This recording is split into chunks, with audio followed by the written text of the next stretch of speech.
当代年轻人的生活辅助神器，看似有病，实则超好用。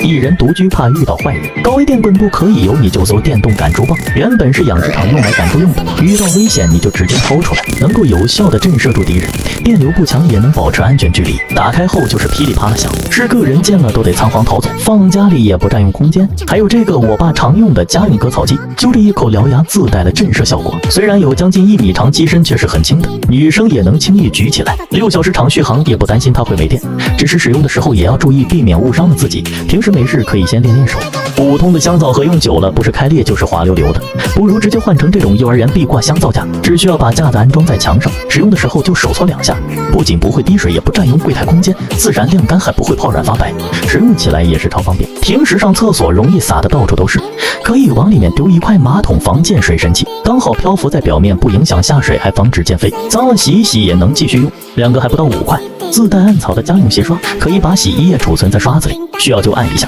鞋刷很软，刷得贼干净，特别适合懒人使用。宿舍必备的手动甩干桶，不用插电还不怕阿姨没收，只需要拉断2边的绳子就能高速转动将水甩干。普通衣服一次性能丢进去4、5件，而且女生也能轻松拉动它，再也不担心那个肌无力舍友每次洗个衣服宿舍就像下雨一样的，还顺道锻炼了一下身体。想买水杯的可以试试这个潜水艇水杯，还带了螺旋桨和指南针，自带轮子和玩具车一样可以滑动，打开舱门可以加入500毫升的水，硅胶吸管使用起来也方便，上班的时候还可以让你的同事给你加水了，真的是可爱又好用。这种隐藏手机水杯你见过没？别看它长得挺普通，打开底部空间，里面居然可以放入一部手机，装上杯套，隐藏效果特别好。换个思路，平时还能用它藏点零花钱，都不用担心它会丢掉。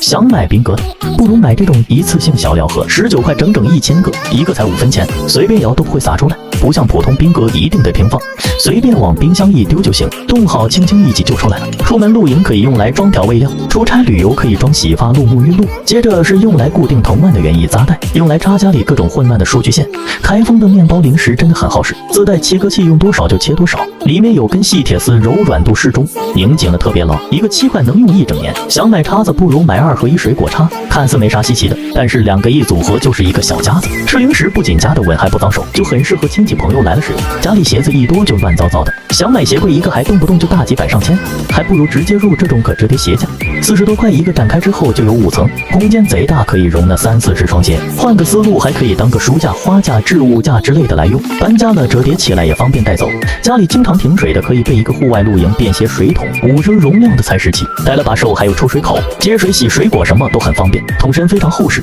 随便你造都不会坏，平时还可以用来浇浇花什么的。换季想买个衣柜收纳过季衣服，不如直接用这个儿童娃娃收纳桶，又大又省空间又能装，一整个夏天的衣服你就这么随便丢进去，也不用折叠，中间还带拉链，想拿哪件衣服抽出来就行，也能一把将所有衣服取出。如果觉得不大美观，可以搭配这种魔术贴皱纱帘，往桶边走一圈，颜值立马脱胎换骨，不关遮丑，摆家里也能当个装饰，性价比还是很高的。最后是这个停电应急灯泡，充电一次就能持续发光20多个小时，不管是带出门露营还是在家办公学习都能用得着，一个才26。